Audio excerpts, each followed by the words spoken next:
arriver jusqu'à l'I2MP pour le lancement de ce séminaire, donc monumentalisation et espace urbain dans les Balkans et en Méditerranée, qui est le séminaire d'un programme de recherche que je vais présenter un peu plus en détail, qui est soutenu par la Fondation Amidex et par le laboratoire TELEM, et qui fait l'objet d'une collaboration avec le MUCEM et le FRAC. C'est la raison pour laquelle je vais passer tout de suite la parole à Aude Fanlot pour nous dire deux mots de ce lien avec le MUCEM.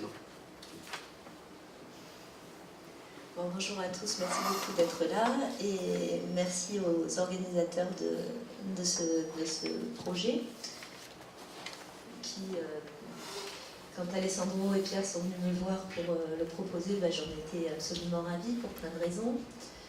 D'abord parce que le partenariat avec TELEM est ancien, actif et très fort, que vous êtes au passage, pour ceux qui ne seraient encore jamais venus, dans un lieu ici qui s'appelle l'Institut méditerranéen des métiers du patrimoine et en fait qui est vraiment dédié à l'activité de séminaires, de recherche et de formation qu'on mène au MUCEM avec le souci justement d'avoir vraiment des collaborations sur projet qui sont initiées dès le début en collaboration, pas juste pour accueillir des événements mais aussi pour les co-construire et ça c'est quelque chose qui nous tient à cœur. Voilà, donc ravi aussi parce que le sujet proposé qui croise les questions d'art, de politique et d'urbanisme sont très essentiels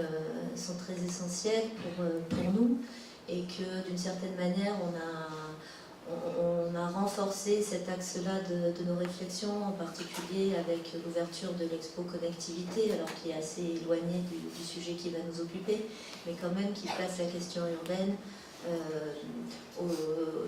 comme centrale dans les thématiques de société que le MUCEM essaye de couvrir. Et puis parce que les Balkans et la Méditerranée, quand la création du musée a été décidée, vous savez que ça a pris une bonne dizaine d'années de préfiguration du MUCEM. Et la question a été très débattue en ouvrant à la Méditerranée, comment ne pas abandonner l'Europe, et en particulier parce qu'on a des fonds, ça c'est peut-être moins évident, on a des fonds assez riches qui nous viennent du Musée de l'Homme et qui sont en dépôt chez nous. Sur le nom des Balkans, on a beaucoup de costumes, beaucoup de céramique, on a tout ce fonds-là. Donc il était une question de ne pas l'abandonner, disons, le délaisser en refermant ou en créant de nouvelles frontières autour d'une Méditerranée qui les exclurait. Voilà, et donc ça se traduit par ces fonds que l'on a, et puis du coup par un certain nombre d'événements, de programmation sur la question balkanique, et je vous montrerai en quelques secondes une expo en particulier que peut-être certains d'entre vous ont vu, qu'on a fait en 2016, je dirais, que sur l'Albanie, là à la place d'Armes. Je vais vous en montrer quelques images, mais qui donc était une invitation à des artistes albanais à la suite du salon de l'art contemporain qui s'était tenu à Tirana la même année. Donc pour exposer ici au MUCEM et pour rentrer en dialogue avec un certain nombre justement des collections que l'on pouvait avoir sur le sujet, avec des relectures proposées. Et donc je vous montrerai juste quelques images pour le rappeler. Et dans la lignée de l'actualité, là, à partir du mois de février jusqu'en juin, je crois, fin juin, on aura un peu sur ce principe-là aussi une expo Persona qui, elle, réunira des artistes de Roumanie autour principalement d'œuvres qui sont des masques et qui croisent les questions de folklore et d'art contemporain. Voilà, donc c'était pour vous donner cet ensemble-là. Je ne sais pas où on va aller ensemble, mais je suis sûre qu'on va aller quelque part. Voilà. Et du coup, je vous montre juste 3 images de ce qu'on a, parce que ça croise, mais il y en a pour 5 minutes. Après, Alors vous dire aussi que j'aurais beaucoup aimé, et on aurait beaucoup aimé que cette journée commence aussi justement par une intervention de Jean-Rose Bouillet, qui était en charge ici de l'art contemporain et qui avait notamment assuré le commissariat de cette expo Albanie. Il est parti vers d'autres horizons, donc du coup, moi je me contente de vous montrer quelques images qu'il m'a laissées. Voilà. Et du coup, voilà. Donc voilà, ça c'est juste des prélèvements d'exposition. Donc là c'est l'artiste, le ministre de Tirana. Voilà. Qui était exposé, donc, et qui donc évidemment en repeignant sa ville et en créant une relation aux habitants, en tout cas à travers ce projet-là. Celle-ci, c'est une œuvre qui était exposée et qu'on a acquise, du coup, qui est rentrée dans nos collections sur ce Saint-Thomas revisité. On a...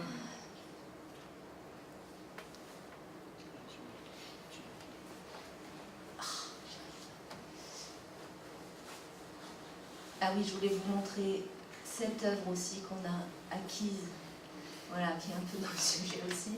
Ça, c'est un artiste qui travaillait sur des motifs d'une maison albanaise. C'était les motifs des murs de la maison qui étaient détruits pour une reconstruction immobilière un peu sauvage. Et donc il a fait cette bétonnière qui était à la fois l'outil de la destruction de cette maison et la conservation des motifs traditionnels. Et là, c'était une recomposition demandée à Edith Poula à partir de nos collections, de costumes en particulier. Voilà, je suis malheureusement pas du tout capable de vous en parler bien, mais je voulais juste vous montrer quelques images comme ça, en lancement et en apéritif de cet après-midi. Pascal, je peux Merci, bonjour à tous. On est effectivement au niveau du FRAC très, très heureux de s'associer à ce projet, à ce séminaire sur cette thématique qui trouve énormément d'écho évidemment par rapport à la fois à notre situation géographique dans Marseille, puisque le FRAC depuis maintenant 6 ans est installé au cœur de la Joliette, donc on était vraiment au cœur d'Euroméditerranée, et donc sur ces problématiques d'espace urbain, on était effectivement au cœur d'enjeux assez majeurs et qui a donné lieu évidemment à beaucoup de résonances et entre autres à des commandes d'artistes que l'on avait passées, plus particulièrement à Till Ruskens avec ses projets plans de situation Joliette, qui était l'occasion justement de pouvoir interroger toutes ces mutations urbaines et de trouver un certain nombre de regards d'artistes. Donc il y a 5 ou 6 pièces qui sont rentrées dans la collection et qui questionnent évidemment ces problématiques, que ce soit à travers des corpus photographiques avec Monique de Régibus ou Anne-Valérie Gasque qui est dans la salle aussi. Enfin, son travail évidemment trouve beaucoup de résonance. Et puis évidemment c'est pour nous aussi une façon de continuer notre investigation sur le terrain de la Méditerranée, où un corpus a été constitué depuis 2006, moins sur les Balkans.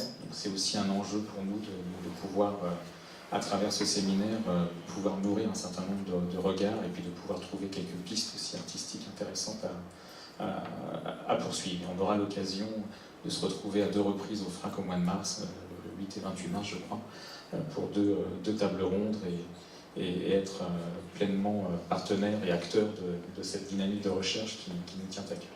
Merci à vous.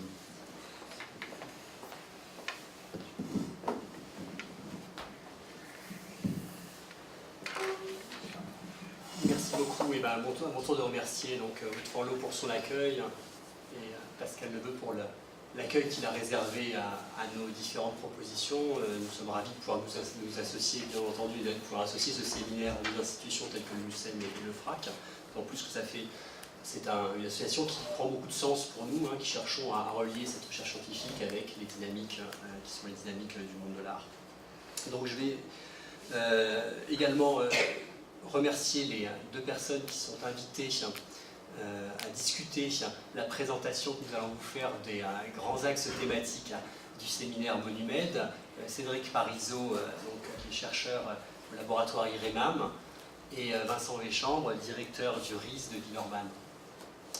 Donc le séminaire qui est lancé aujourd'hui, le séminaire intitulé Monumentalisation et espace urbain dans les Balkans et en Méditerranée, est associé au programme de recherche Monumed, soutenu par la Fondation Amidex et le laboratoire TELEM dans le cadre d'une pépinière d'excellence. Et ce séminaire que nous lançons aujourd'hui a été précédé d'une première année qui a été une phase exploratoire dans laquelle ont été organisées plusieurs rencontres, et comme le mentionne le petit texte de présentation que vous avez eu sur l'annonce de la journée d'aujourd'hui, ces différentes rencontres, je vais vous rendre compte rapidement des activités que nous avons eues lors de ces rencontres. Donc, il s'agissait tout d'abord d'une résidence à la Fondation Camargo de Cassis, qui avait réuni plusieurs personnes en février-mars 2017, pour un premier tour de discussion. Et surtout, au cours de l'année 2018, ce sont 3 journées d'études à Aix-en-Provence, Florence et Thessalonique, qui avaient été organisées dans le cadre de Monumed. Ces journées avaient des géométries organisationnelles toujours variées, avec différents partenariats, différents objectifs. Et du point de vue du programme Monumed, elles ont permis d'explorer des objets aussi variés que les dynamiques urbaines, les discours politiques ou idéologiques, ou encore la géographie du pouvoir à travers la monumentalité et les phénomènes de monumentalisation dans les Balkans et en Méditerranée. Ces différentes rencontres nous ont convaincus de tout l'intérêt de ces objets, l'étude des monuments permettant d'aborder des thématiques importantes pour les sociétés du pourtour méditerranéen, telles que les processus d'identification collective, les rapports de domination et de pouvoir, ou encore les questions d'ancrage et d'appropriation territoriale.